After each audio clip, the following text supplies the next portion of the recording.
10절입니다. 고린도후서 5장 10절인데요. 고린도후서 5장 10절인데요. 지난번에 저희가 믿는 사람이 받을 심판이라는 제목으로 한번 이 주제는 살펴보긴 했습니다. 근데 오늘은요, 좀 다른 각도에서 이 그리스도의 심판, 믿는 사람이 이제 받게 되는 심판에 대해서 좀 다른 각도에서 좀 살펴보려고 합니다. 고린도후서 5장 10절. 고린도후서 5장 10절. 찾으셨으면 다 같이 한번 읽겠습니다. 고린도후서 5장 10절. 자, 시작. 우리가 반드시 다 그리스도의 심판석 앞에 나타나리니 이로써 각 사람이 좋은 것이든 나쁜 것이든 자기가 행한 것에 따라 자기 몸 안에 이루어진 것들을 받으리라. 아멘. 잠깐 기도하겠습니다. 하나님 아버지, 저희를 구원하여 주시고 또 주님을 다시 만난다는 그 복된 소망을 주셔서 감사드립니다. 저희가 주님께서 언제 오실지 알 수는 없지만 하루하루가 지날수록, 한 해 한 해가 지날수록 주님께서 오시는 날이 더 가까워져 온다는 것은 알고 있습니다. 저희가 기쁨으로 주님을 맞을 수 있도록, 또 그러기 위해서는 이 그리스도의 심판석을 잘 대비할 수 있도록 저희를 도와주시기 원합니다. 예수님의 이름으로 기도드렸습니다. 아멘. 구원받은 사람들은 언젠가 그리스도의 심판석 앞에 서게 됩니다. 그러니까 한 번 죽는 것은 사람들에게 정해진 것이고 그 뒤에는 심판이 있다고 성경은 말씀하고 있죠. 그래서 모든 사람들이 다 하나님의 심판을 받게 됩니다. 네, 구원받지 않은 사람들은 다 큰 흰 왕자 심판석에서 심판을 받게 된다. 이것을 우리가 지난주에 살펴봤었죠. 구원받은 사람들은요, 그리스도의 심판석 앞에 서게 되는데요. 특히 이 그리스도인들, 그러니까 신약 교회가 이 그리스도의 심판석 앞에 서게 됩니다. 구약 성도들과 환란 성도들은 이제 아마도 이 큰인 왕자 심판석 앞에서 이제 보상을 받는 그런 심판을 받게 될 것이고요. 교회는 구원받은 그리스도인들, 신약 교회는요, 그리스도의 심판석에서 심판을 받고 이제 보상을 받게 될 것입니다. 그래서 이것은 이미 구원받은 사람들이 받는 심판이기 때문이에요. 구원이냐 지옥이냐를 결정하는 자리는 아니에요. 왜냐하면 이미 구원받은 사람이 구원받은 사람의 자격으로서 이 그리스도의 심판석에 참여하게 되거든요. 그래서 구원받은 사람들의 모든 죄는 이 갈보리 십자가 위에서 예수님에게 내려졌습니다. 따라서 구원받은 사람은 다시는 죄에 대한 심판을 받지는 않게 됩니다. 그러니까 죄에 대한 심판을 모든 사람이 받아야 되는데요. 우리 구원받은 사람의 죄에 대한 심판은 갈보리 십자가 위에서 예수 그리스도에게 다 내려졌다는 겁니다. 그래서 우리에게 남은 심판은 죄에 대한 심판이 아니라 보상에 대한 심판만 남아있게 된 것입니다. 그래서 구원받은 사람이 받을 심판은 이제 상급을 결정하는 심판이 됩니다. 본문의 이해를 위해서 1절부터 한번 저희가 빠르게 쭉 보겠습니다. 1절에, 고린도후서 5장 1절에 이렇게 되어 있죠. 만일 땅에 있는 우리의 이 장막 집이 해체되면 하나님의 건물, 곧 손으로 지은 집이 아니요 하늘들에 있는 영원한 집이 우리에게 있는 줄 우리가 아느니라. 여기서 이 장막은요, 우리의 몸을 의미하고 있어요. 또 하나님의 건물도요, 새로 받게 될 몸을 의미하고 있습니다. 장막은 이제 텐트거든요. 이게 타버넌클이라고 되어 있는데요, 텐트예요. 텐트는 일시적인 거죠. 장막은 일시적인 겁니다. 여기서 쳐서 장막을 치고 하루 이틀 쉬다가 다른 곳으로 또 이동할 수가 있죠. 그래서 텐트는 일시적인 것이고요. 이 건물은 이제 영구적인 거죠. 일반적으로. 그래서 하나님의 건물과 우리의 이 장막은 둘 다 몸을 의미하고 있어요. 장막은 일시적인 거주지입니다. 우리의 혼이 거하고 있는 이 몸을 하나님께서는 장막이라고 부르시는 거예요. 우린 이걸 몸이라고 부르잖아요. 근데 하나님께서는 우리의 몸을 장막이라고 부르고 계신 겁니다. 장막. 그렇죠. 뼈대가 있고 겉에 천으로 이렇게 가죽 같은 걸로 덮잖아요. 천으로. 우리가 그렇잖아요. 딱 뼈대가 있고 천은 아니지만 피부로 덮었잖아요. 그렇죠. 그리고 그 안에 나 자신, 정말 나의 정체성을 담고 있는 나 자신, 나의 혼이 살고 있죠. 우리의 몸은 일시적인 거주지예요. 감사하게도 저는 이 몸 안에서 영원히 거하지는 않을 겁니다. 전 그게 너무 감사해요. 내가 이 몸 안에서 영원히 거한다. 그러면 정말 암울할 것 같아요. 저는 영원히 거하지 않을 거예요. 게다가 이 몸은요, 지금 허물어지고 있어요. 저의 장막은 허물어져 가고 있습니다. 얼마나 썼는지는 모르겠지만, 제가 얼마나 살지는 모르겠지만, 일반적인 그 평균 수명으로 보면 한 절반 이상은 살았잖아요. 이제 절반 이상 쓴 거예요. 중고예요, 중고. 그렇죠, 중고예요. 예전에 제가 그 다른 교회에서 유치부 이제 그 담당하시는 분이 잠깐 일이 있어서 못 나오시는 바람에 유치부 설교를 한 적이 있는데, 이 장막에 대해서 이야기를 하면서 나는 중고지만 너희들은 새 거다 이렇게 얘기했더니 아이들이, 초등부 설교였는데 아이들이 자기들도 중고라고 하더라고요. 10년이나 썼다고 벌써. 새 거죠. 10년이면 새 겁니다. 신품이에요. 허물어져 가고 있어요. 머리도 원래 굉장히 많았거든요, 숱이. 예, 지붕이 허물어지고 있는 거죠, 지붕이. 예. 이빨도 제 이빨 아닌 게 지금 들어가 있는 것도 있어요. 예, 뭘로 막 씌운 것도 있고. 덧댐한 거죠. 왜 그랬을까요? 예, 허물어지고 빵꾸가 나니까 막은 겁니다. 그렇죠. 저는 언젠가 저의 이 몸은요, 지금 허물어지고 있지만 언젠가 완전히 다 무너져 내려버릴 거예요. 그럼 저는 이 몸을 벗어나서요, 영원한 집으로. 지금은 장막 안에 있지만 이제 건물로 이사를 가게 될 겁니다. 우리의 몸과 이 세상에서 사는 우리의 인생도 모두 다 일시적이에요. 그러니까 몸도 일시적이고 인생도 일시적입니다. 한데 이 혼은 영원해요. 구원 여부와 상관없이 사람의 혼은 영원합니다. 다만 구원받은 혼은 하늘나라에서 영원을 지내게 되고 구원받지 못한 혼은 지옥에서 영원히 지내게 돼요. 그러니까 이 일시적인 몸 안에 영원한 혼이 들어있는 겁니다. 다만 이 일시적인 몸과 이 영원한 혼이 결합해서 이 인생을 살고 있는 거죠. 그래서 일시적인 몸으로 인해서 이 인생도 일시적인 인생이 되어버렸습니다. 여러분이 구원받았다면 여러분은 영원한 집으로 이사가게 될 것입니다. 최근에 이사 가신 형제님 계시죠? 근데 진짜 이사는요, 나중에 제대로 가게 된다는 겁니다. 여기서 물론 이제 더 좋은 집으로 이사 가면 좋죠. 그런데 그렇게 아주 썩 마음에 드는 집이 아니라고 해서 불평할 건 없다는 거예요. 정말 좋은 집으로 나중에 이사 가게 될 겁니다. 2절에서 우리가 이 장막에서 신음하며 하늘로부터 오는 우리의 집으로 옷 입기를 간절히 원하노니. 그러니까 1절에서 말한 하나님의 건물, 이 새 집이 우리가 입게 될 새로운 몸이라는 걸 알 수가 있죠. 우리의 집으로 옷 입기를 간절히 원하노니 이렇게 말씀하고 있잖아요. 물론 우리는 예수님을 만나기를 고대합니다. 그렇죠. 하지만 다른 한편으로는요, 현재의 육신을 벗어버리고 하늘로부터 오는 새로운 집으로 옷 입기를 또 간절히 원하고 있습니다. 신앙은 실질적인 거예요. 나이가 들고 육체가 약해지고 병이 들수록 하늘로부터 오는 새로운 옷을 입기를 갈망하게 되는 것은요, 이건 지극히 당연한 겁니다. 동기가 너무 막 육신적이다. 예수님만을 사모해야지.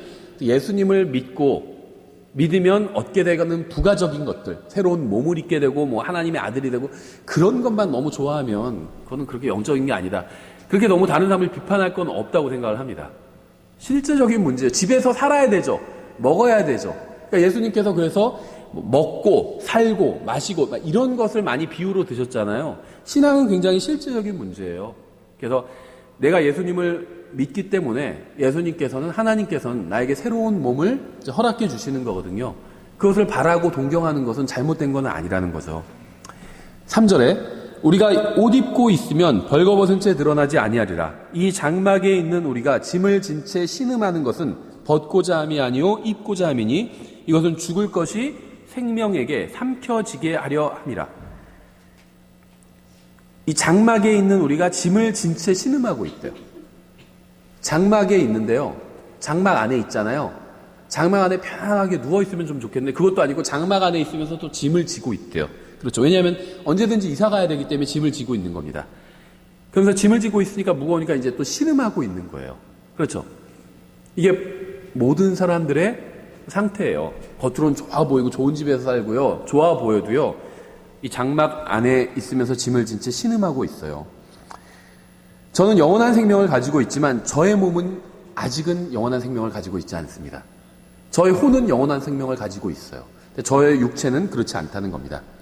저의 육체는 제가 영원한 생명을 누리는 것을 방해하고 있어요. 우리가 이 장막을 벗어버리고 새로운 몸을 입게 되면 영원한 생명을 누리지 못하게 막았던 모든 것이 사라져버리게 될 겁니다. 우리가 입게 될 하늘로부터 온 몸은 죄의 영향을 받지 않는 몸이기 때문이에요. 5절에 그런데 바로 그 일을 위하여 우리를 다듬으시고 또한 우리에게 성령을 보증으로 주신 분은 하나님이시니라.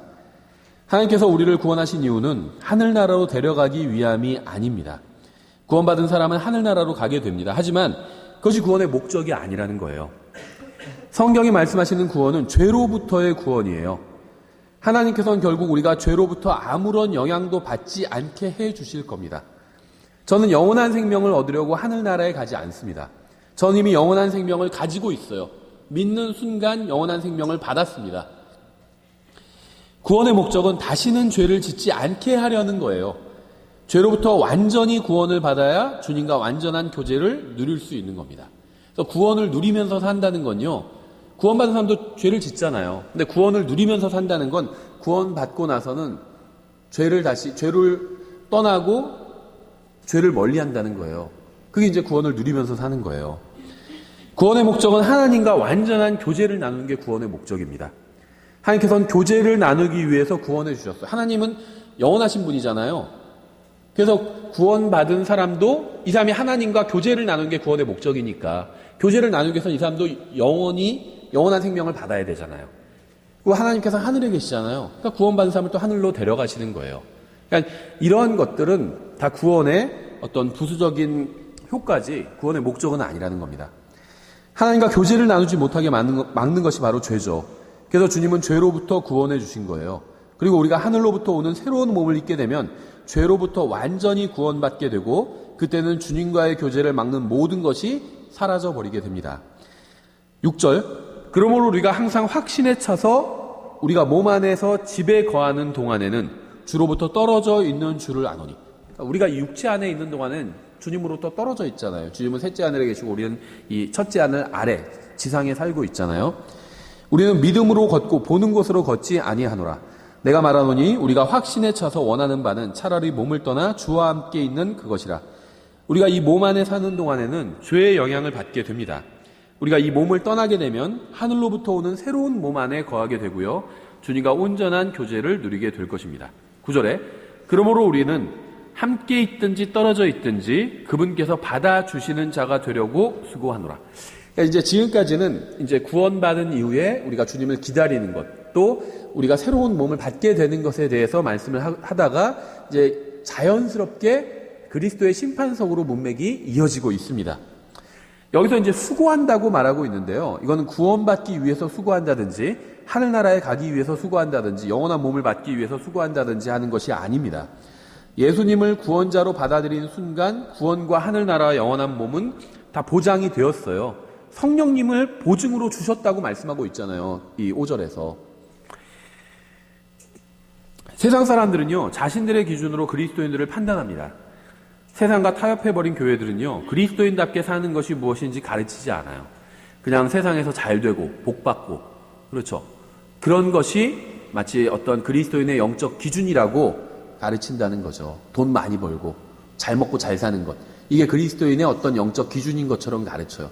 교회도 마찬가지고 사람들 많이 모이고요, 교회가 큰 건물 세우고 그러면 봐라, 이게 하나님께서 우리와 함께 하시다는 증거다, 이렇게 가르친다는 거죠. 근데 그건 하나님께서 함께 하신다는 증거가 아니에요. 사람 많이 모이고 큰 건물, 이슬람 무슨 그 절기 때 가보시면 메카 거기 막 사람들 잔뜩 모여 있거든요. 예, 그 사람들 그 모이는 모스크도 엄청 큰 것들 많아요. 그게 하나님께서 함께 계시다는 증거가 아니잖아요. 그렇죠? 예, 교회도 마찬가지라는 거죠. 이럴 수 있어요. 나쁜 남편이면서도요, 친구들 사이에서는 좋은 사람으로 통할 수도 있죠. 그렇죠? 나쁜 남편이에요. 친구들이랑 놀러만 다니고요, 집에도 잘 안 돌아요. 그 돈을 벌어서 집에 갖다 줘야 되는데 갖다 주지도 않고요, 친구들이랑 자기 노는데 다 써버려요. 나쁜 남편이죠. 근데 친구들 사이에선 좋은 사람이다, 이렇게 평가받을 수 있어요. 그렇죠? 근데 나쁜 남편은요, 결코 좋은 그리스도인이 될 수는 없습니다. 우리는 우리가 살아온 인생에 대해서 친구들에게 심판을 받는 것이 아니라 주님께 심판을 받게 돼요. 그렇죠?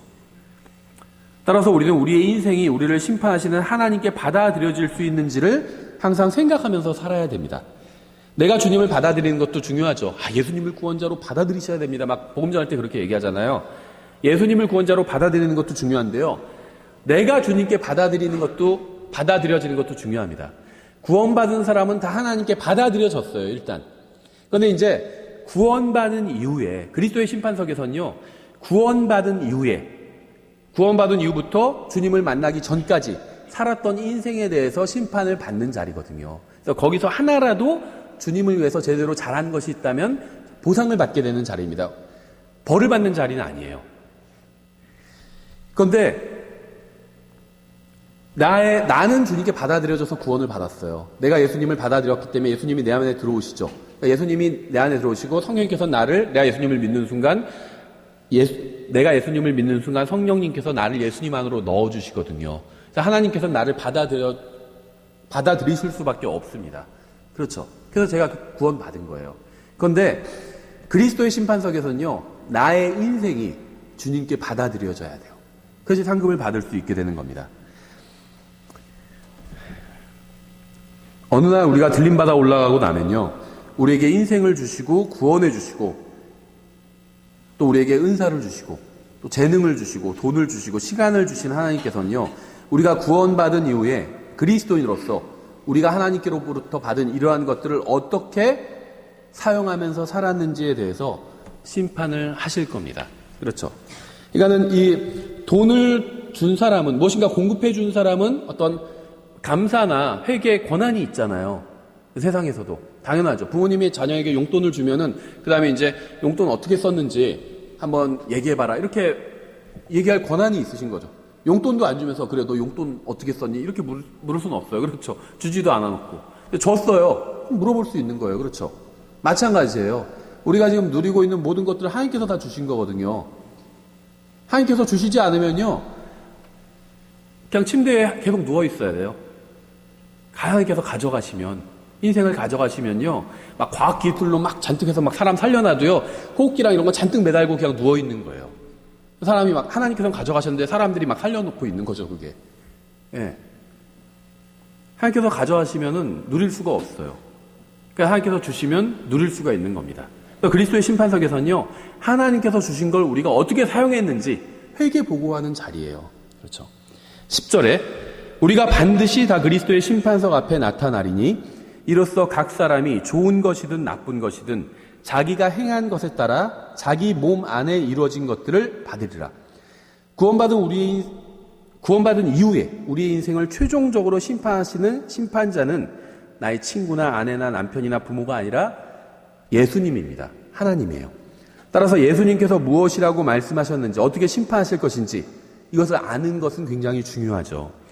우리가 하나님의 말씀에 따라 심판을 받을 겁니다. 우리는. 그런데 우리는 자기가 행한 것에 따라 자기 몸 안에서 이루어진 것들을 받게 될 거예요. 저는 다른 사람의 행위로 인한 상급을 받지는 않을 겁니다. 여러분도 다른 사람의 행위가 아닌 여러분 자신의 행위로 인해서 보상을 받게 될 거예요. 제가 그리스도의 심판석 앞에 서서 구원받은 이후에 어떻게 살아왔는지에 대해서 심판을 받게 될 때 다른 사람이 행한 일로 인해서 상급을 받지는 않을 것입니다. 주님께서는 다른 사람이 행한 일에 대해서는 아예 얘기조차 안 하실 거예요. 왜냐하면 제가 심판을 받을 때에는 오직 저에 관해서만, 제가 행한 일에 관해서만, 제가 한 말에 관해서만 심판하실 것이기 때문입니다. 그리스도의 심판석에서 예수 그리스도께서는 오직 저의 몸 안에서 이루어진 것들, 그러니까 제가 몸으로 행한 것들, 이것들에 관해서 저에게 물어보실 거예요. 그리스도의 심판석에서는요, 다른 사람이 저에게 어떻게 대해 주었는지에 관해서도 절대 언급되지 않을 겁니다. 다른 사람이 저에게 잘 대해준 이야기나 못 대해준 이야기나 함부로 대한 이야기나 이런 건요, 다 아예 언급조차 되지 않을 거예요. 그리스도의 심판석에서는요, 다른 사람이 저에게 한 말이나 행위는 전혀 중요하지 않기 때문입니다. 그 자리에서는요, 제가 처했던 환경에 대한 이야기도 나오지 않을 거예요. 왜냐하면 제가 처한 상황은요, 그리스도인답게 사는 것과는 관계가 없기 때문이에요. 좋은 상황에 있다고 해서 그리스도인답게 살거나 나쁜 상황에 있다고 해서 그리스도인답게 살지 못하는 것이 절대 아닙니다. 성경엔 그런 것이 없어요. 처한 환경은 그리스도인다운 삶과 비례하지도 않고 또 반비례하지도 않습니다. 교회사를 보고 역사적으로 보면 돈이 많고 하나님의 말씀대로 살지 않은 사람들도 있고, 돈이 많고 하나님의 말씀대로 살았던 사람도 있어요. 많지는 않지만 돈이 굉장히 많은 부자인데 하나님의 말씀대로 살았던 사람도 있었어요. 근데 그렇지 않은 사람들도 많이 있었고요. 그럼 반대로 돈이 없는데 하나님 말씀대로 사는 사람들도 많이 있고요. 돈이 없는데 하나님 말씀대로 살지 않는 사람들도 많이 있어요. 그렇죠? 그러니까 이 어떤 내가 처한 환경, 그다음에 재산의 많고 적음은요, 그리스도인답게 사는 것과 정비례하지도 않고 반비례하지도 않는다는 겁니다. 관련이 전혀 없다는 거예요. 그리스도의 심판석에서는요, 저의 경제적인 상황이나 처지에 관한 이야기도 나오지 않을 겁니다. 그것도 제가 구원받은 이후에 그리스도인답게 살았는지와 전혀 관계가 없기 때문이에요. 돈이 없다고 그리스도인답게 살지 못하거나 돈이 많다고 해서 다 신앙생활을 잘하는 것도 아니라는 겁니다. 그리스도께서는요, 제가 제 몸 안에서 한 일에 관해서 말씀을 하실 겁니다. 그리고 여러분이 여러분의 몸 안에서 한 일에 관해서 말씀할 거예요. 그러니까 여러분과 대면하셨을 땐요, 여러분에 관한 이야기만 하실 겁니다. 저와 대면하셨을 땐 저에 관한 이야기만 하실 거예요. 주님께서는 우리가 어떤 환경에서 살았는지 환경 이야기는 나오지 않을 겁니다. 다른 사람이 우리를 어떻게 대했는지 이런 것도 묻지 않으실 겁니다. 주님께서는 우리가 주님의 말씀대로 살았는지에 관해서만 물으실 거예요. 주님께서 하신 명령에 순종했는지에 관해서만 물으실 겁니다. 주님께서는 구원받은 사람들에게 형제를 사랑하라고 명령하셨어요. 그렇죠? 형제를 사랑하라. 그리스도의 심판석에서 주님께서는요, 우리에게 형제를 사랑했었는지 물으실 거예요. 그러니까 주님께서 그리스도의 심판석에서 무엇을 물으실지 그건 어려운 문제는 아니에요. 주님께서 이미 성경에서 말씀하신 것을 그대로 물으실 겁니다. 성경에서 신약 교회 그리스도인들에게 하신 명령들이 있잖아요. 서로 형제가 사랑하라고 말씀하셨잖아요. 그걸 물어보실 거예요.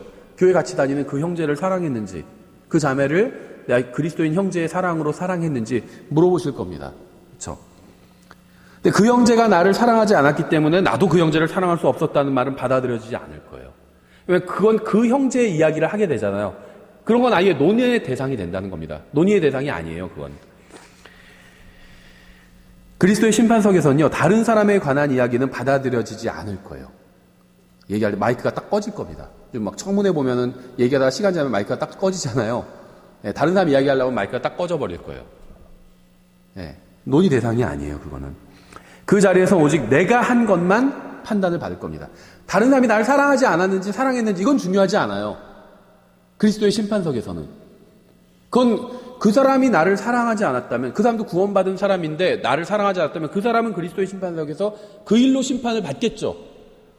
내 사건은 아니라는 거예요. 병합되지 않는다는 거예요. 내 사건이 아니라는 거예요. 나는 내 것으로만 심판을 받는다는 겁니다. 나를 사랑하지 않았으면 그 사람은 잘못한 거죠. 그럼 그 사람은 그리스도의 심판석에서 그 사람이 책망을 듣겠죠. 예. 나는 나에게 주신 명령을 순종했는지 보면 돼. 그 사람이 순종하지 않은 명령에 대해서 나를 심판한 자리에서 그런 이야기를 언급하지 않을 거라는 거예요. 그렇죠? 마찬가지예요. 주님께서는 우리가 서로 속이지 말라고 말씀하셨죠. 거짓말하지 말라고 말씀하신 거예요. 그 사람이 나를 속였기 때문에 나도 그 사람을 속일 수밖에 없었다. 이런 변명은 통하지 않을 겁니다. 그리스도의 심판석은요, 다른 사람에 관한 이야기는 받아들여지지 않는 곳이에요. 그 사람이 저를 속였거든요. 그러면 그 얘기는 하지 말라고 하실 겁니다. 너는 그 사람을 속였는지 그것만 물어보실 거예요, 주님께서는. 그래서 거기서 오직 내가 주님의 말씀대로 했는지 그렇지 않았는지만 평가받게 되는 자리입니다. 그리스도의 심판석에서 주님께서는요, 여러분에게 다른 사람에 관해서는 묻지 않으실 거예요. 다른 사람의 돈이나 재산이나 집이나 자동차에 관해서는 묻지 않으실 겁니다. 예를 들면 헌금을 드리라고 했는데 신약 성경이 정해질 수가 없죠. 원칙만 나와 있어요. 자원해서 미리 준비해서, 그다음에 자기가 가진 것 중에서 빚내서 드리지 말라는 거죠. 가진 것 중에서.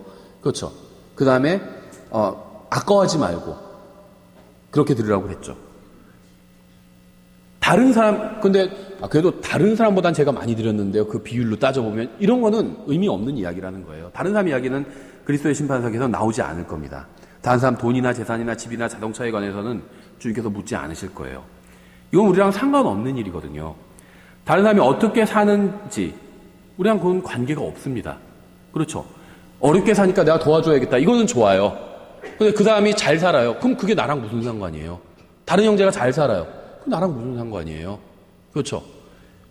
그건 나랑 상관없는 이야기라는 거예요. 어떤 집에 사는지, 어느 집에 사는지, 몇 평짜리에 사는지 그것으로 그 다른 사람 판단하지 말라는 겁니다. 나와 상관이 없어요. 내가 판단할 문제가 아니라는 겁니다. 다른 사람이 자신에게 맡겨진 돈을 어떻게 사용하는지는 우리와 관계가 없어요. 나와 관계 있는 것은요, 내가 나에게 맡겨진 돈, 하나님께서 나에게 주신 돈, 이걸 내가 어떻게 관리하고 어떻게 사용하는지, 이게 나에게 이슈가 되는 거죠. 그래서 우리가 재정에 대해서도 공부한 적이 있죠. 돈은 세 가지, 정직하게 벌어야 되고 세 가지 목적을 위해서 써야 돼요. 가족을 위해서. 그렇죠. 가족을 부양하기 위해서, 또 교회를 부양하기 위해서, 또 사회를 부양하기 위해서. 사회를 부양하는 건요, 세금을 내는 거거든요. 세금을 내는 걸 통해서 사회를 부양하는 거예요. 세금을 제대로 내야 돼요. 저는 이제 올해부터 그 세금 신고를 이제 하고 있거든요. 종교인 과세 이제 시작돼서. 그래서 그 국세청 들어가서 다 입력을 했어요. 받은 것만큼 다. 작년 이제 그걸. 그럼 이제 과세가 아마 될 겁니다. 내년부터는. 네, 세금을 내야 돼요. 그게 이제 사회를 부양하는 거거든요. 교회 헌금을 드리는 거예요. 그게 교회를 부양하는 거예요. 또 가족을 위해서 사용해야 되겠죠. 가족을 부양해야 되니까. 이게 바른 거예요.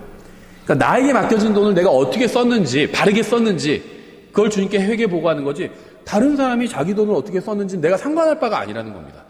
저 형제는 낭비가 심한 것 같은데? 내가 알 바가 아니에요. 주님께서 언제 저를 다른 사람이 돈을 낭비하는지 안 하는지 그거 감시하라고 저를 세우신 적이 없다는 겁니다. 여러분도 마찬가지예요. 주님께서 나에게 맡겨주신 돈과 재능과 은사, 시간을 가지고 내가 무엇을 했는지, 이걸 그리스도의 심판석에서 회개 보고하는 자리입니다. 다른 사람의 것은요, 그 사람이 할 거예요. 그러니까 이 세상에 있을 때도 우리가 주로 무엇을 신경 써야 되는지 알 수 있겠죠. 내가 가지고 있는 시간, 내가 가지고 있는 재능, 내가 가지고 있는 은사, 내가 가지고 있는 돈, 이런 것들을 내가 어떻게 사용하는지를 자기가 스스로 잘 확인하고 체크하고 하나님 말씀과 비교해보고 그래야 된다는 거예요. 다른 사람이 자기 돈을 어떻게, 그 사람 돈을 어떻게 쓰는지 마는지, 그건 내가 참견할 바가 아니라는 겁니다. 최근에 이제 목사님들끼리 만나서 교제를 할 기회가 있었는데요. 차 얘기가 나왔어요. 어떤 차를 목사가 타는 게 적당하냐, 막 이런, 별로 그렇게 영적인 얘기가 오고 가지 않는 것 같죠. 네, 막 그런 얘기가 나왔는데요. 이제 우연찮게 차 얘기가 나오다가 그런 얘기가 나왔는데, 최근에 어떤 분 그러더라고요. 자기 교회에 나와서, 자유를 얻으신 분이 있대요. 이분이 차가 렉서스인데요. 이거를 전에 교회에서는, 지방에 계신 분이에요. 전에 교회에서는 타고 다니질 못했대요. 성도들이 판단할까봐. 저 형제는 그렇게 왜 제 차를 타고 다니지 막 판단할까봐 타고 다니질 못했대요.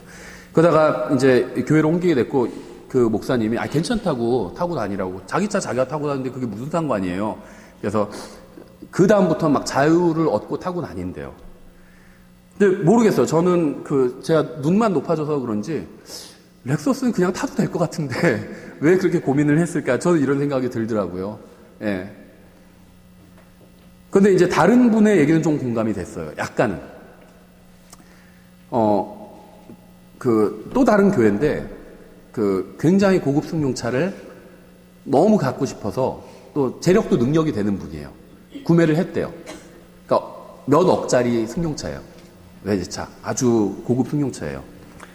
근데 이거를 교회는 도저히 타고 오지를 못해서 어떻게 했을까요? 다른 국산차를 또 사서 교회용으로 요거를 타고 오고, 평소에는 그 아주 고급 승용차, 몇 억짜리, 그거는 저한테는 조도 운용을 못할 차예요. 그거는 세금이랑 막 이런 것, 유지비 때문에. 예. 그건 약간 공감은 되는데, 그것도 그냥 저 같으면 그냥 타고 오라고 얘기를 할 것 같아요. 그렇죠. 더 낭비 아닌가요? 그걸 교회에 타고 오지 못해서 또 다른 국산 승용차, 그것도 몇 천만 원짜리인데 그거를 할 수 없이 사서 교회 올 때만 타고 온다는 게 더 낭비잖아요. 그럴 바엔 그냥 그거 타고 오는 게 낫지. 그렇죠. 예, 그래서 교회 못 타고 오는데 목사님은 한번 이렇게 시승시켜 주기로 했대요. 그런데, 혹시 우리 교회도 그런 분이 계시다면요. 그냥 타고 오세요. 저는 뭐라고 안 합니다. 그리고 제가 부탁드린 건데 다른 분도 판단하지 마세요. 그 사람이 자기 돈으로 자기가 그렇게 쓰는 거고요. 하나님 앞에서 나중에 다 하나님과 회개 보고를 할 거예요. 우리가 뭐라고 하고 비판하거나 함부로 판단할 문제는 아니라는 거죠. 무슨 사정이 있는지. 그렇죠. 그 사람이 돈이 얼마인지 그거는 제가 모르고 제가 관여할 바도 아니에요. 그렇죠. 그 사람이 또 헌금을 얼마 했는지 그것도 제가 관여할 바도 아닙니다. 하나님과 그 사람의 관계예요. 그렇죠. 그 사람이 무슨 차를 타고 다니고 그것도 하나님과 그 사람의 관계예요. 전혀 상관이 없어요. 예. 그래서 저도 전혀 상관 안 하고 저는 여러분도 상관하지 않으셨으면 좋겠어요. 다른 사람이 얼마짜리 차를 타고 다니고 얼마짜리 집에 살고 얼마짜리 무슨 시계를 차고 다니고 상관하지 않으셨으면 좋겠어요. 왜냐하면 정말 상관이 없는 일이거든요. 하나님께서 나한테 저한테 판단하라고, 다른 사람이 얼마짜리를 갖고 다니는지 판단하라고 저한테 명령을 주신 적이 없어요. 그건 하나님께서 판단하실 거예요. 하나님께서. 우린 그건 판단할 필요가 없습니다. 그렇죠? 우리가 반드시 다 그리스도의 심판석 앞에 나타나리니 이로써 각 사람이 좋은 것이든 나쁜 것이든 자기가 행한 것에 따라 자기 몸 안에 이루어진 것들을 받으리라. 구원받은 사람은 모두 그리스도의 심판석 앞에 서게 될 것입니다. 그 자리에 각자 무엇인가를 가져가게 돼요. 그런데 우리가 그리스도의 심판석에 가져가는 것들 중에는 주님께 받아들여지는 것이 있고요, 받아들여지지 못하는 것이 있을 겁니다. 우리의 인생 가운데는 주님께 받아들여지는 것이 있고요, 받아들여지지 못하는 것이 있습니다. 우리가 행한 일 중에는 주님께 받아들여지는 것이 있고요, 받아들여지지 못하는 것이 있어요. 나의 인생은 다 주님께서 인도해 주신 겁니다. 이렇게 간증하는 사람들이 있는데요. 그렇지 않아요. 자기가 죄를 질 땐 주님께서 그게 인도해 주신 건가요? 주님께서는 저를 구원받기 위해 다 인도해 주시려고 했습니다. 근데 제가 주님의 인도를 뿌리친 적도 있어요. 가서 그리고 죄를 지은 거죠. 여러분도 마찬가지예요. 자기가 막 죄도 짓고 어디 이상한 교회도 갔고 막 이단에도 빠지고 막 했다가 왔어요. 그래 놓고는 이것이 다 주님의 인도였습니다. 이렇게 간증하는 분도 있는데요. 주님의 인도가 아니에요. 주님은 이단 교회로 인도해 주시는 분이 아니거든요. 자기가 하나님의 말씀을 무시하고 이단 교회로 간 거예요. 사람 쫓아서. 그렇죠. 예. 우리 인생 중에서도요, 주님께 받아들여지지 않는 것들이 있다는 거예요. 받아들여지는 것도 있고요. 우리가 한 말 가운데도요, 주님께 받아들여지는 것들이 있고요, 받아들여지지 않는 것들이 있어요. 그렇죠.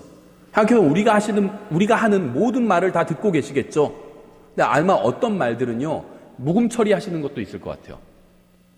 듣기 싫어서.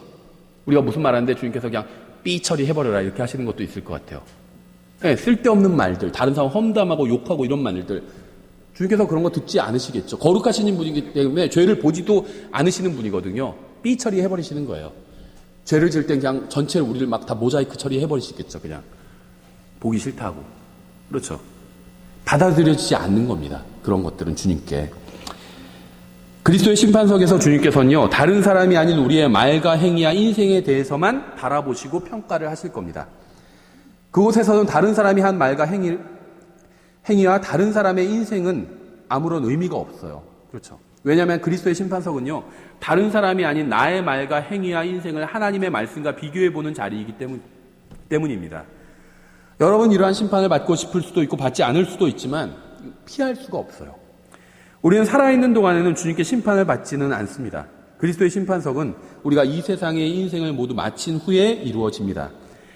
이것은 우리가 치르게 될 단 한 번의 큰 시험이에요. 그 자리는 오직 주님과 우리 각 사람만이 서로를 마주보고 있게 될 겁니다. 주님은 심판석 위에 앉아 계시고 우린 그 아래 서 있겠죠. 아무도 없이 서로를 마주보고 있을 거예요. 주님과 우리가. 우리는 그 자리에서 다른 사람을 증인으로 세울 수도 없습니다. 필요도 없어요. 그렇죠. 그리스도의 심판석에서는요, 다른 사람이 나에게 한 말과 행위는 언급조차 되지 않을 겁니다. 그 자리에서는 예수님께서 나에게 해주신 것과 내가 주님을 위해서 한 일에 대해서만 논의될 거예요. 그러니까 진정한 신앙은요, 다른 사람이 없고 나와 하나님과 1대1로 마주하는 것, 이게 진정한 신앙이거든요. 그래서 그리스도의 심판석에서는요, 주님께서 나에게 해주신 것, 이것에 대해서는 논의가 될 거예요. 그렇죠. 주님과 나의 관계, 둘과의 관계 회개보고거든요. 주님께서 나에게 해주신 것은 얘기가 나올 수 있어요. 또 내가 주님을 위해서 행한 것, 또 얘기가 나올 수 있습니다. 그런데 다른 사람이 행한 것은 1절 얘기가 나오지 않을 거예요. 우리가 구원받은 후에 한 모든 일이 하나님의 말씀으로 검증될 겁니다. 말씀과 비교가 될 거예요. 우리가 한 일 중에 하나님의 말씀이 선하다고 입증해 준 것들만 주님께 받아들여지고 보상으로 주어질 겁니다.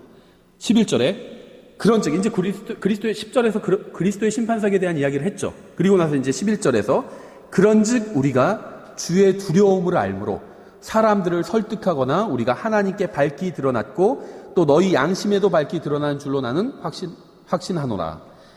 이 사도 바울은요, 하나님의 은혜로 구원받은 사람들에게 편지를 쓰면서 이야기하고 있죠. 구원받은 사람 안에는 성령님께서 거하고 계십니다. 주께서는 한 번 구원받은 사람을 결코 떠나지도 않고 버리지도 않겠다고 약속하셨어요. 이 구절에서 사도 바울은 역사상 가장 훌륭한 그리스도인이었지만 그리스도의 심판석을 생각할 때마다 두려웠다고 고백하고 있는 거예요. 그렇죠. 주님의 두려우심을 알므로 이렇게 얘기하고 있잖아요. 왜 그럴까요? 그리스도의 심판석에서 우리가 마주해야 하는 분은요, 다른 누구와도 비교할 수 없을 정도로 완벽하게 거룩하신 분이기 때문이에요. 우리는 그런 분을 이 세상에서 만나본 적이 없어요. 완전히 순수하고 완벽하게 거룩하신 분을 우리는 그리스도의 심판석에서 1대1로 마주대하게 될 겁니다. 독대하게 될 거예요. 그러니까 사도 바울은 이걸 생각하니까 두려웠다고 하는 겁니다. 나를 사랑해서 나를 위해서 자신의 목숨을 내어주시고 십자가에서 죽어주셨지만 그 예수님이시지만 또 심판자로선 완벽하고 거룩하신 분으로 그리스도의 심판석에서 앉아 계실 거잖아요.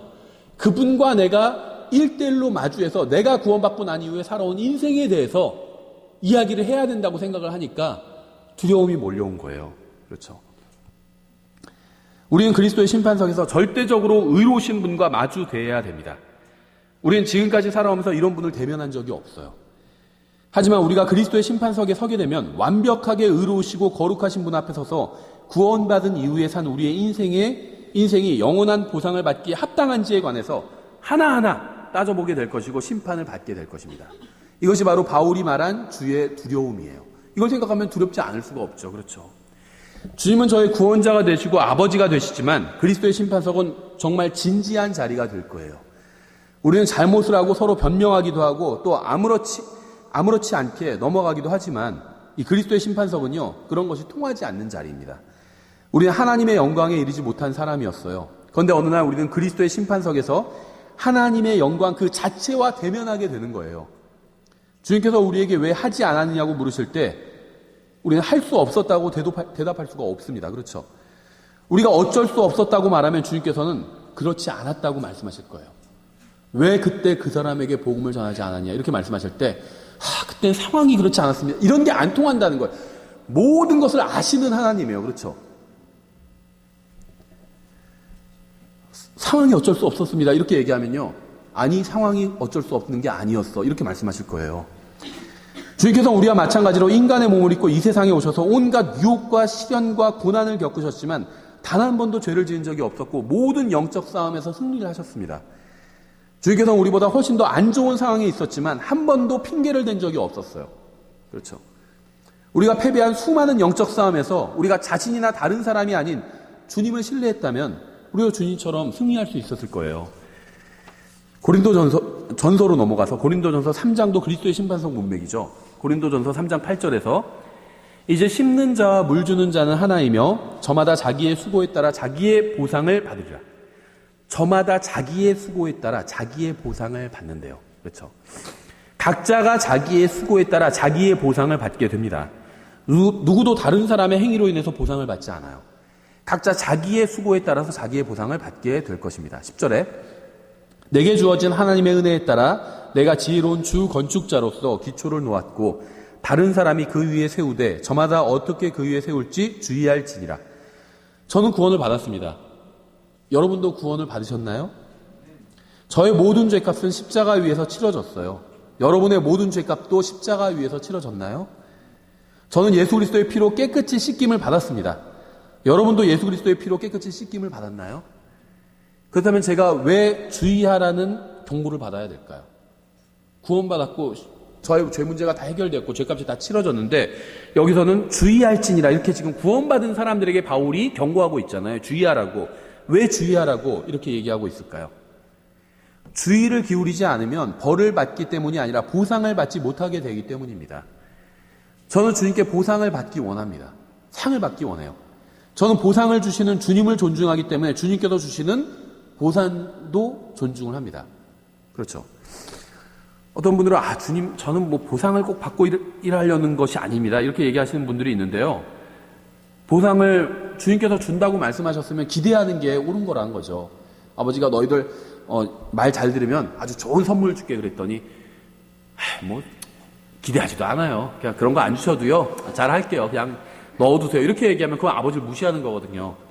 감사하게도 지금은 무시하지 않아요. 저희 아이들이. 너희들 이렇게 해서 말 잘 들으면 아빠가 또 선물 사줄게 그러면 막 기대를 합니다. 막 너무 기대를 해요. 예. 그게 저를 존중하는 거거든요. 이제 애들이 나중에 머리 굵어지고 만약에 제가 잘못 가르쳐서 애들이 잘못 자라면요. 상을 준다고 해도 존중하지 않을 거예요. 그런 거 필요 없어요. 그럴 거예요. 그렇죠? 저 주님을 존중하기 때문에 주님께서 주시는 보상도 기대가 되고요. 존중을 합니다.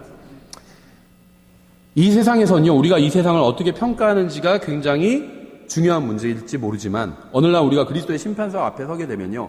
이 세상의 평가는 정말 아무런 의미가 없다는 것이 드러날 것이고요. 오직 예수 그리스도께서 나를 어떻게 평가하실지 그분 앞에 나의 인생이 얼마만큼의 가치를 인정받을지만이 중요하게 될 것입니다.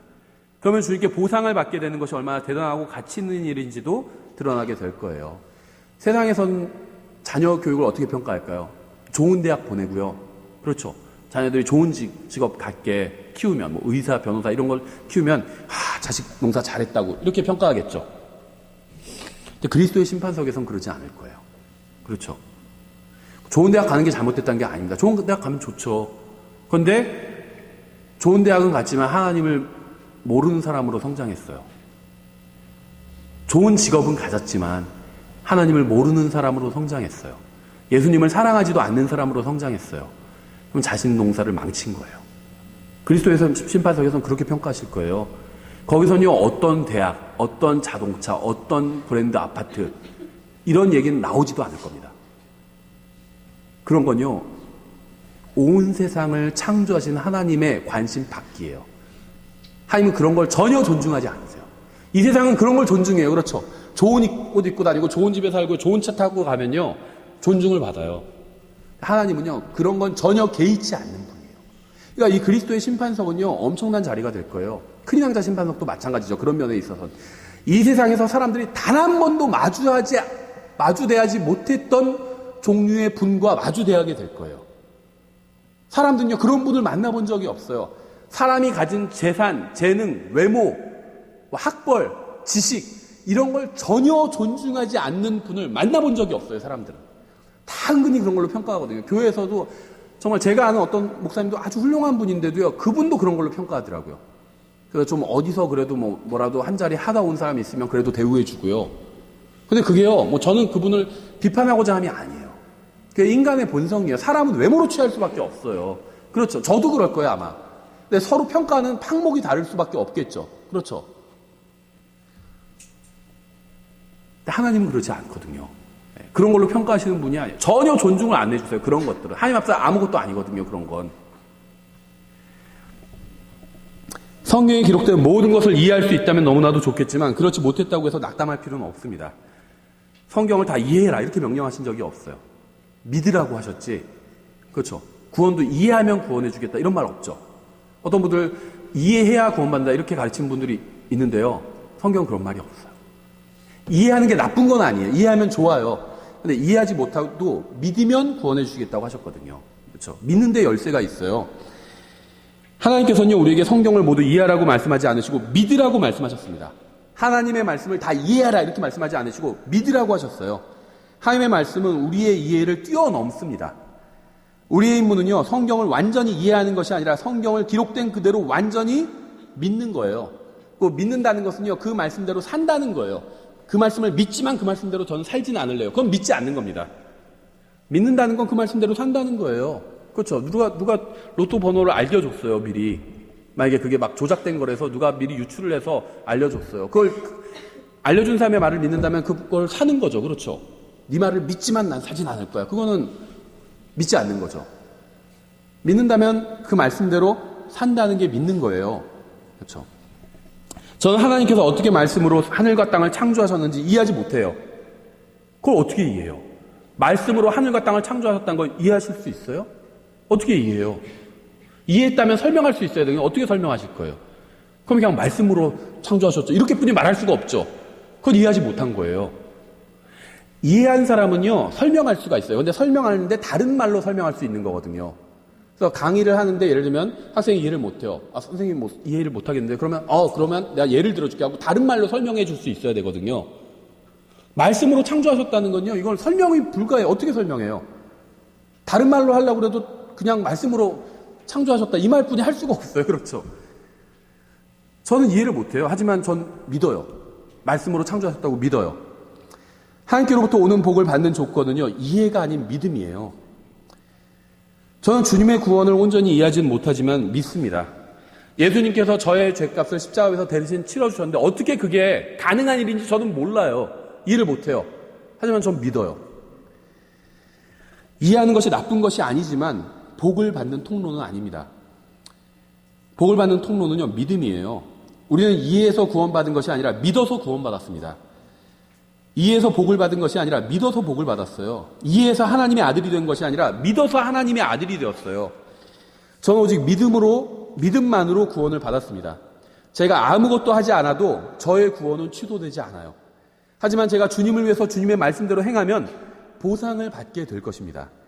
보상을 받고 영혼에 들어가는 것과 보상을 받지 않고 영혼에 들어가는 것의 차이가 무엇인지 저는 이해하지 못해요. 어차피 구원은 다 받았잖아요. 주님에서 살지 않아도 예수님을 믿으면 구원을 받거든요. 구원을 다 받았어요. 근데 구원을 받고 누구는 주님을 위해서 살아서 보상을 받아요. 누구는 구원받은 이후에 주님을 위해서 살지 않아서 보상을 받지 못해요. 그럼 이 둘의 차이가 영혼에서는 어떤 차이인지 전 모르겠다는 거예요. 그거는 잘. 성경에 자세히 나와 있지는 않기 때문에. 천년왕국에서 어떤 통치하는 건 차이가 있죠. 근데 천년왕국 이후에 영혼에서도 어떤 차이가 있는지는 잘 모르겠다는 겁니다. 하지만 저는 보상을 받는 것이 좋다고 믿어요. 보상을 받는 것이 좋지 않았다면 주님께서 보상을 주겠다고 약속하지 않으셨을 것이기 때문이에요. 그렇죠. 강조하지도 않으셨을 것이고. 11절에 아무도 이미 놓은 기초 외에 능히 다른 기초를 놓을 수 없나니 이 기초는 곧 예수 그리스도시니라. 그런데 만일 어떤 사람이 이 기초 위에 금이나 은이나 보석이나 나무나 건초나 집을 세우면, 이 말씀을 어떻게 해석하든 분명한 것은요, 앞에 세 가지는 항구적인 것이고요. 금, 은, 보석. 뒤에 세 가지는 일시적인 것입니다. 금과 은과 보석은 오랜 세월이 흘러도 그대로 존재해요. 그렇죠. 하지만 나무나 건초나 집은 수명이 굉장히 짧습니다. 건초는 집보다 수명이 길고 또 나무는 건초보다는 수명이 더 길죠. 하지만 결국 나무도 금이나 은이나 보석만큼 수명이 길지는 못하다는 거죠. 주님께서는 여기서 두 종류의 것을 비교해주고 계세요. 하나는 가치 있는 것이고요. 항구적인 것이고요. 다른 하나는 가치가 없는 것이고 일시적인 거예요. 13절 각 사람의 일이 드러나리라. 그날이 그것을 밝히 드러내리니 이는 그것이 불에 의해 드러나고 그 불이 각 사람의 일이 어떤 종류인지 그것을 시험할 것이기 때문이라. 우리가 행한 그 일을 통해서 어떤 종류인지 그 일이 드러나게 된다는 겁니다. 우리는 그래서 그것을 통해서 우리의 인생이 평가를 받게 되는 거예요. 건초 같은 인생이 될 수도 있고요. 구원은 받았지만 지푸라기 같은 인생이 될 수도 있고요. 금 같은 인생이 될 수도 있어요. 하나님 앞에서. 우리는 건초 같은 성도일 수도 있고요. 집 같은 남편일 수도 있어요. 나무 같은 시민일 수도 있습니다. 그렇죠. 주님께서는 그리스도의 심판석에서 우리의 인생 전체를 불로 시험해 보실 것입니다. 그래서 우리의 인생이 주님의 심판의 불을 통과하면 아무것도 남지 않을 수도 있어요. 그 불이 각 사람의 일이 어떤 종류인지 그것을 시험할 것이기 때문이라. 어떤 종류인지. 이 세상은 성공이 최고라고 합니다. 주님께서는 우리의 인생이 세상적인 관점에서 성공했는지를 달아보지 않으실 거예요. 주님께서는 우리의 인생이 어떤 종류인지, 금의 종류인지, 은의 종류인지, 양을 보시는 것이 아니라 종류를 보신다는 거예요.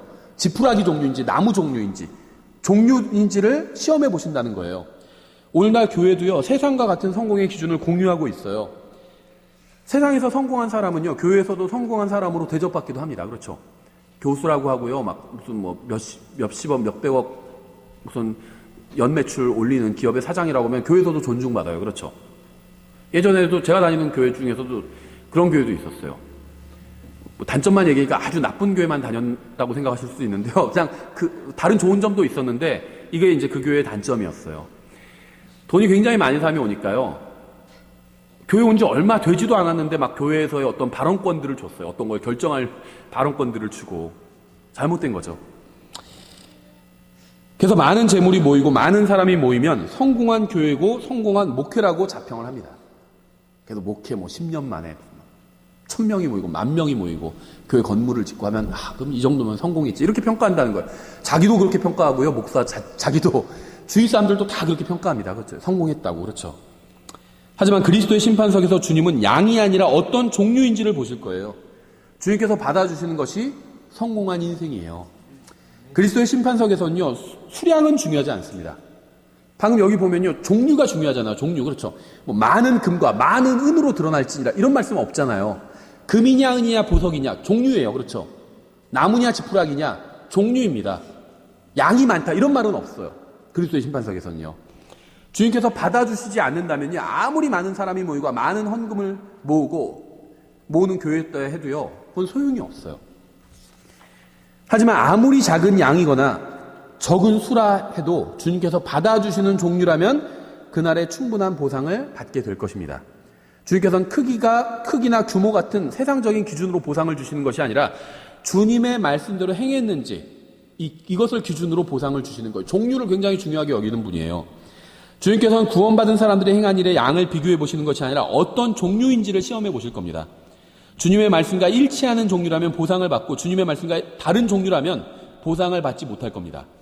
주님께서는 주님을 위해서 얼마나 많은 일을 했는지를 보시는 것이 아니라 얼마나 신실하게 말씀대로 일했는지를 보실 거예요. 4,000명 앞에서 신실하게 말씀을 전한 사람과 4명 앞에서 신실하게 말씀을 전하는 사람은 같은 보상을 받게 될 거예요. 같은 종류이기 때문에. 왜냐하면 주님께서는 양을 보시는 것이 아니라 그 어떤 종류인지를 보시는 것이기 때문이에요. 말씀대로 했다면 양과 관계없이 보상을 받게 된다는 겁니다. 그리스도의 심판석에서는요, 어떤 종류인지가 중요해요. 바른 일을 바른 마음으로 가지고 바른 방법으로 했는지 그게 중요합니다. 그래야 주님 앞에서 바른 종류가 나오기 때문이에요. 결과는 부차적인 문제일 뿐입니다. 예수님은 가장 위대한 설교자였어요. 왜 제가 자꾸 양은 중요하지 않다. 그래도 똑같이 설교했으면 똑같이 설교를 아주 잘했어요. 똑같이 양떼에게 하나님의 말씀을 잘 먹였어요. 그러면 4명을 먹인 사람보다는 4,000명 먹인 사람이 더 큰 상을 받지 않을까 이렇게 생각할 수 있는데 그건 대단한 착각이고요. 자칫 신성 모독적일 수도 있어요. 종류가 중요하지 양이 중요하지 않아요. 주님께는요. 예수님을 생각해 보면 알 수 있어요. 예수님은 가장 위대한 설교자셨죠. 예수님께서 지상사역을 하신 지 3년 반 후에 500명 정도가 예수님을 따랐습니다. 그 중에 70명만 주님의 제자가 되었어요. 그렇죠. 70명 중에서도요, 모든 것을 다 팔고 주님을 따른 사람은 11명이었어요. 원래 12명이었는데 한 명은 스파이였죠. 마귀에. 그러니까 11명이었어요. 하지만 십자가 위에서 돌아가실 때는요, 10명이 다 도망가 버렸어요. 또 한 명만 남았습니다. 그렇죠. 도망간 10명 중에 한 명은요, 막 욕하면서 부인하기까지 했어요. 그렇죠. 그러니까 예수님 도망갈 거면 그냥 곱게 도망가면 되지. 모르면 모른다고 하면 되지. 막 욕하면서 저주하면서 난 모른다고 하면서 막 저주를 했잖아요. 그렇죠. 오직 한 사람만 예수님 십자가 옆에 남아 있었어요. 제자들 중에 요한만 남아 있었잖아요. 여기까지의 결과만 놓고 본다면 주님은 실패자였겠죠. 그렇죠. 목회자가 어려우니까 다 도망가 버린 거예요. 목회자가 말씀을 제대로 가르쳤는데 목회자가 예를 들면 어려운 일을 당하게 됐어요. 다 도망가 버린 거예요. 성도들이. 한 명만 남고. 그러면 실패한 목사라고 하겠죠. 하지만 주님은 그렇지 않았죠. 실패자가 아니에요. 주님은 항상 아버지 하나님을 기쁘시게 하는 일을 항상 했습니다. 하나님께서 그렇게 말씀하셨잖아요. 결과보다 하나님께는요, 결과보다 중요한 것이 종류예요. 세상에서는요, 결과가 중요해요. 하나님은요, 종류를 중요하게 보십니다. 종류. 바른 일을 바른 마음으로 바른 방법대로 했다면 결과에 상관없이 승리한 것이고 보상을 받게 될 것입니다. 만약에 요한마저 도망갔다면 어땠을까요? 그래도 예수님은요, 패배자가 아니에요. 승리자예요. 왠 줄 아세요? 하나님 아버지께서 원하시는 일을 하나님의 말씀에 기록된 대로, 예언대로, 그대로 바른 마음으로 하셨잖아요. 그래서 예수님은 승리자라는 거예요. 결과가 없어도 승리자라는 거예요. 주님께서는 우리도 이렇게 일했는지를 보고 싶으신 겁니다. 14절에 어떤 사람이 그 기초 위에 세운 일이 남아있으면 그는 보상을 받고, 보상의 가치는요, 누가 보상을 주느냐에 달려 있어요. 세상에서는 매년 연예대상, 가요대상, 아니면 심지어 노벨상 이런 거 여러 가지 상을 주죠. 이런 상이 왜 가치가 있죠? 그 상을 받는 사람들이 그 상을 주는 기관을 존중하기 때문이잖아요. 연예인들은 그 어떤 연예 대상을 주는 그 기관을 그 KBS, MBC 이런 방송사들을 존중하잖아요. 그 방송사에서 날 써줘야지 내가 방송에 나오고 돈을 벌고 연예인 활동을 할 수 있으니까. 그러니까 방송사를 존중할 수밖에 없죠.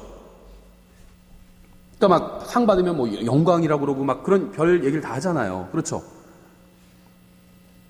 이러한 상은요, 상을 주는 기관의 위상에 따라서 평가를 받게 되죠.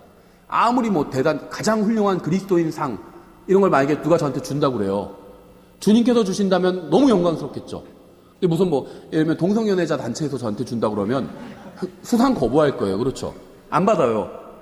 저를 모독하는 거죠. 그거는. 그렇죠? 예. 그러니까 이 상은요, 상을 주는 기관의 위상에 달려 있다는 겁니다. 이 상의 위상이라는 것은 상을 주는 기관의 위상에 따라서 평가를 받게 된다는 거죠. 여러분이 이 세상을 존중한다면 세상에서 주는 상의 가치를 두고 받기를 바랄 겁니다. 여러분 구원 받으셨나요? 예수님이 여러분에게 얼마나 중요한 분인가요? 여러분이 예수님을 존중한다면 그분이 주시는 보상도 존중할 것입니다.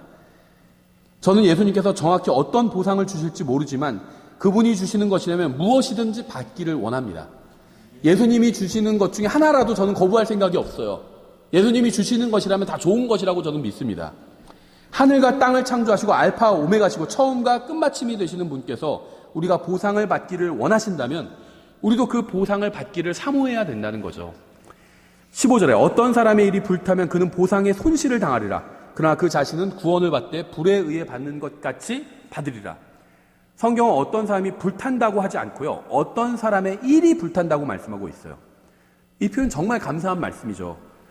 민족들이 받는 심판에서는요. 사람들이 불타게 됩니다. 큰 왕자 심판에서는요. 사람들이 불타게 돼요. 그렇죠. 그런데 그리스도의 심판석에서는요. 사람들이 불타지 않고요. 사람들의 일이 불타게 된다는 거죠. 그렇죠. 왜냐하면 그곳에 참여하는 모든 사람들은 구원받은 사람이기 때문이에요. 전도서 3장 14절 이렇게 말씀하고 있어요. 내가 알거니와 무엇이든지 하나님께서 행하시는 것은 영원하리라. 그래서 우리가 하나님께로부터 구원을 받았잖아요. 우리의 구원은 영원한 거예요. 하나님께서 행하시는 것은 영원하기 때문에. 하나님께서 하시는 일은 영원합니다. 무엇이 되었든 주님께 보상을 받게 되면 그 보상도 영원할 것입니다. 우리를 위해서 자신의 생명을 기꺼이 내어주신 분을 위해서 우리의 인생을 드리는 것은요, 이상한 일이 아니에요. 주님께서는 우리가 주님의 말씀대로 행한 모든 일에 대해 영원한 보상을 주실 겁니다. 우리의 인생은 사라져버리지만 주님의 보상은 영원할 거예요.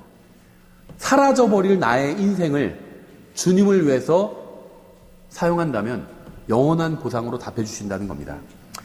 로마서 14장도 그리스도의 심판석에 관한 문맥이죠. 여기만 보고 마치겠습니다. 로마서 14장 7절에 이렇게 되어 있어요. 우리 중에 아무도 자기를 위해 살지 아니하고 또 아무도 자기를 위해 죽지 아니하는도다. 우리가 살아도 주를 위해 살고 죽어도 주를 위해 죽나니 그러므로 살든지 죽든지 우리가 주의 것이로다.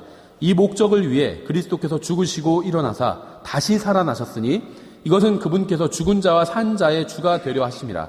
그런데 내가 어찌하여 내 형제를 판단하느냐? 어찌하여 내 형제를 무시하느냐? 우리가 다 그리스도의 심판석 앞에 서리라. 그리스도의 심판석에서는요, 다른 형제에 대해서는 판단하지 않을 겁니다. 그렇죠. 그러니까 지금 주제가 그리스도의 심판석이고 우리는 계속해서 그리스도의 심판석을 생각하면서 살아야 되거든요. 그러니까는 다른 형제를 판단하지 말라고 말씀하고 있는 거예요. 그렇죠. 다른 형제가 그 사람 자기 돈으로 무슨 차를 샀는지 무슨 집을 샀는지 제가 판단할 바가 아니라는 겁니다. 그렇죠. 그건 주님과 그 사람 관계지 나는 상관없는 일이라는 거예요. 우리는 서로를 판단할 필요가 없어요. 다른 사람을 무시할 필요도 없죠. 우리 각 사람은 그리스도의 심판석에서 자신에 관해서 하나님께 회개 보고를 해야만 합니다. 11절에 기록된 바 내가 살아있음을 두고 맹세하노니 모든 무릎이 내게 굴복하고 모든 혀가 하나님께 자백하리라 주가 말하노라 하였느니라. 그러므로 이와 같이 우리 각 사람이 자신에 관하여 하나님께 회개 보고를 하리라. 그런즉 우리가 다시는 서로를 판단하지 말고 도리어 이것 즉 아무도 자기 형제의 길에 걸림돌이나 넘어질 기회를 두지 않을 것을 판단할지니라. 그거는 내가 그리스도의 심판석에서 판단을 받게 되죠. 다른 형제는 내가 판단하면 안 돼요. 근데 내가 혹시 잘못 행해서 저 형제가 실족하지 않을까? 이거는 내가 판단해야 됩니다. 왜냐하면 그것은 내가 그리스도의 심판석에서 심판을 받을 항목이기 때문이에요. 우리는 다른 형제가 죄를 지었는지 판단하려고 합니다. 하지만 우리가 판단해야 할 것은 혹시 내가 그 형제로 하여금 죄를 짓게 했는지예요. 그렇죠. 저 형제가 죄를 지었나? 이걸 판단하지 말고 저 형제가 죄를 지었다고 하는데 혹시 나 때문인가? 이걸 판단하라는 거예요. 다른 형제가 잘못된 길을 갔는지 판단하기보다 자신이 그 형제가 잘못된 길을 가도록 했는지 이걸 판단해야 된다는 거예요. 그리스도의 심판석에서는요. 죄를 지은 다른 형제 자매 이야기는 언급되지 않을 겁니다. 거기서 오직 나의 말과 생각과 행위가 드러나게 될 거예요. 그리고 주님께로부터 판단을 받게 될 거예요. 주님께서는요, 그리스도의 심판석에서 우리 각자에 대해서 물으실 겁니다. 다른 사람에 대해서 지나치게 신경 쓸 필요가 없어요. 그러니까 다른 사람을 도와주기 위해서 신경 쓴 건 괜찮습니다. 그렇죠? 근데 판단하고 도와주지도 않을 거면서 판단하고 정죄하려고 신경 쓰는 건 무가치한 일이라는 거예요. 내가 보상을 받지 못하게 된다면 그것은 다른 사람 때문이 아니라 전적으로 나 자신 때문이라는 사실을 알아야 됩니다.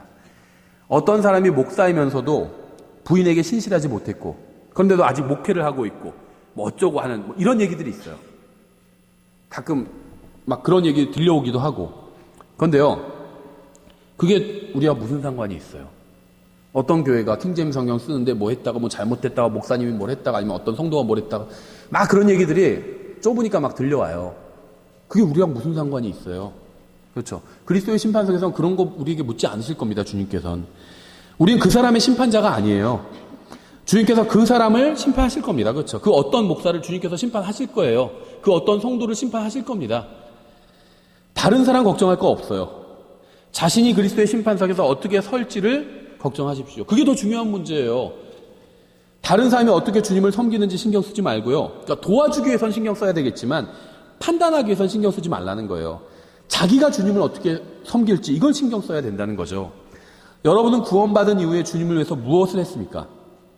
여러분이 그 일을 행한 일을 말씀대로 하셨나요? 구원받은 이후에 무엇인가 했잖아요. 또 주님을 위해서도 했잖아요. 그걸 말씀대로 하셨나요? 오직 주님을 사랑하는 마음을 가지고 바른 동기로 하셨나요? 이것이 여러분이 매일 자문해 봐야 되는, 매일 스스로 점검해 봐야 되는 그런 일이에요. 다른 사람이 무엇을 어떻게 하고 있는지는 신경 쓰지 말고요. 여러분이 주님을 어떻게 섬기고 있는지 이걸 신경 쓰십시오.